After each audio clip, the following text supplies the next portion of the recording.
नमस्कार. अस्सल मराठी किचनमध्ये तुमचं स्वागत आहे. तर आज आपण बनवणार आहोत दही धपाटे. हे दही धपाटे खायलाही खूपच छान लागतात आणि करायलासुद्धा फार सोपे आहेत. तुम्ही हे दही धपाटे सकाळच्या नाश्त्याला किंवा दुपारच्या जेवणासोबत किंवा प्रवासाला नेण्यासाठी सुद्धा तुम्ही बनवू शकता. हे दही धपाटे तुम्ही दह्याबरोबर, लोणच्यासोबत किंवा शेंगदाण्याच्या चटणीबरोबर खाऊ शकता. खूपच छान लागतात. चला तर मग रेसिपीला सुरुवात करूया.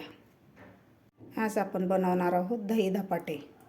तर त्यासाठी लागणार मी तर अर्धी वाटी दही घेतलेलं आहे. फ्रेश आणि कमी आंबट दही आहे. आपल्याला कमी आंबट दही वापरायचं आहे आणि फ्रेश वापरायचं आहे. इथं मी अर्धी वाटी गव्हाचं पीठ, 1 वाटी ज्वारीचं पीठ, 4 चमचे तांदळाचं पीठ, 3 चमचे चणा डाळीचं पीठ, कोथिंबीर घेतलेली आहे थोडीशी मी कापून फ्रेश, चवीपुरतं मीठ, पाव चमचा हळद, 2 चमचे पांढरे तीळ, अर्धा चमचा काश्मीरी लाल तिखट, पाव चमचा ओवा आणि इथं वाटणासाठी मी 15 ते 20 लसणाच्या पाकळ्या घेतलेल्या आहेत. थोडेसे छोटे आहेत. 7 ते 8 हिरव्या मिरच्या, अर्धा चमचा धने आणि अर्धा चमचा जिरे घेतलेले आहेत. सुरुवातीला आपल्याला याचं वाटण करून घ्यायचं आहे, न पाणी घालता थोडंसं जाडसर.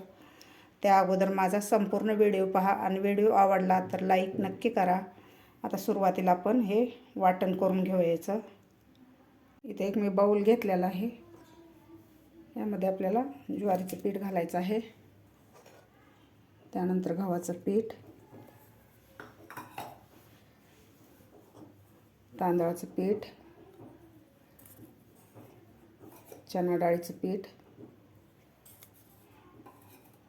त्यानंतर घालायची आपल्याला हळद, लाल तिखट,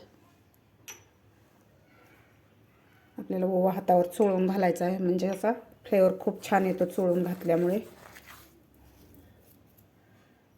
पांढरे तीळ, कोथिंबीर, दही घालायचं आपल्याला,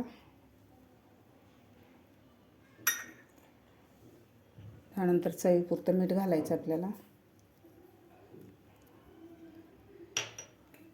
त्यानंतर हे वाटण बनवून घेतलेलं लसूण, मिरची, जिरे आणि धने आपण वाटण करून घेतलेले ते घालायचं आहे आपल्याला.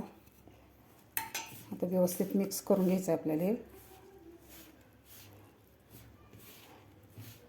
सुरुवातीला मिक्स करून घ्यायचं आहे. सुरुवातीलाच आपल्याला पाणी नाही घालायचं. व्यवस्थित मिक्स करून घ्यायचं आहे आपल्याला. आता थोडं थोडं पाणी घालून आपल्याला हे घट्टसर याचा गोळा बनवून घ्यायचा आहे.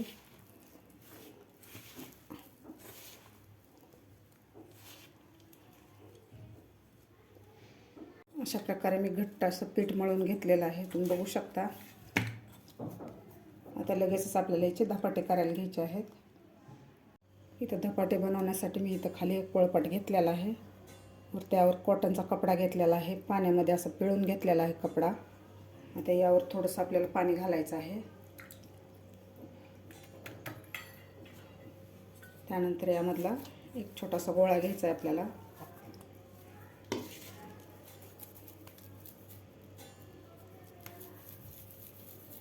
तर याचा उंडा बनवलेला आहे. आता आपल्याला याचं धपाटं थापून घ्यायचं आहे.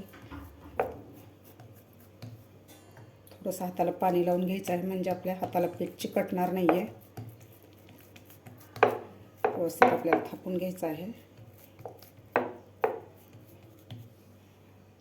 अशा प्रकारे मी धपाटं थापून घेतलेलं आहे. जास्त जाड पण नाही आणि जास्त पातळ पण नाही आहे. आता याला सुरुवातीला थोडंसं वरतून तेल लावायचं आहे, म्हणजे आपल्या तव्याला धपाटं चिकटणार नाही आहे. आता याला एक मध्ये छिद्र पाडायचं आहे. आता तवासुद्धा आपला गरम झालेला आहे, तर आपल्याला हे धपाटं व्यवस्थित भाजून घ्यायचं आहे दोन्ही साईडकडून तव्यावर. तवासुद्धा आपला व्यवस्थित तापलेला आहे. तव्याला सुद्धा आपण थोडंसं तेल लावून घेऊया.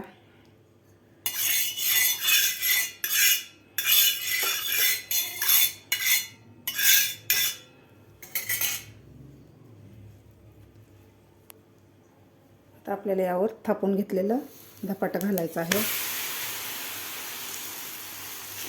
यावर कपडा आपल्याला काढून घ्यायचा आहे. आता यावरून सुद्धा आपल्याला थोडंसं तेल लावायचं आहे. आता खालची बाजू थोडीशी भाजून घ्यायची आपल्याला, नंतर आपल्याला धपाटं पलटी करायचं आहे. 1 ते 1.5 मिनिट झालेला आहे, तर आता आपण धपाटं पलटी करून घेऊया.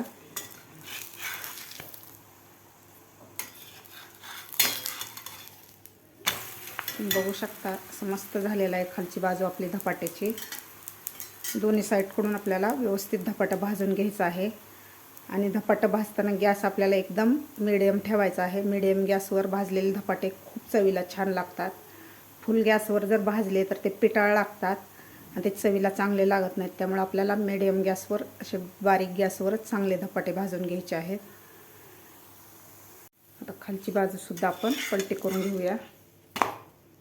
मस्त झालेली आहे आपली खालची सुद्धा बाजू. आता दोन्ही साईडकडून आपल्याला असं मस्त खरपूस असं भाजून घ्यायचं आहे, म्हणजे मग चवीला खूप छान लागतं. दोन्ही साईडकडून आपलं धपाटं व्यवस्थित भाजलेलं आहे. असं मस्त गोल्डन कलर आलेला आहे. आता आपण काढून घेऊया. मस्त झालेलं आहे आपलं धपाटं, तुम्ही बघू शकता. आता दुसरं सुद्धा आपण धपाटं थापून घेतलेलं आहे, तव्यावर घालून घेऊया. मस्त झालेलं आहे. याला सुद्धा आपण वरतून तेल लावून घेऊया. 1 ते 1.5 मिनिटांना आपल्याला हे पलटी करायचं आहे. आणि बाकी राहिलेली सुद्धा आपल्याला अशा प्रकारे धपाटे बनवून घ्यायचे आहेत. असे मस्त आपले दही धपाटे तयार झालेले आहेत. खायला खूपच छान लागतात. तुम्ही सुद्धा नक्की करून बघा. तुम्हाला माझी आजची ही रेसिपी कशी वाटली हे नक्की कमेंटद्वारे सांगा. माझा व्हिडिओ आवडल्यास लाईक, शेअर आणि सबस्क्राईब करायला विसरू नका. भेटूया अशाच एका छानशा रेसिपीसोबत. तोपर्यंत मस्त खा आणि स्वस्त रहा.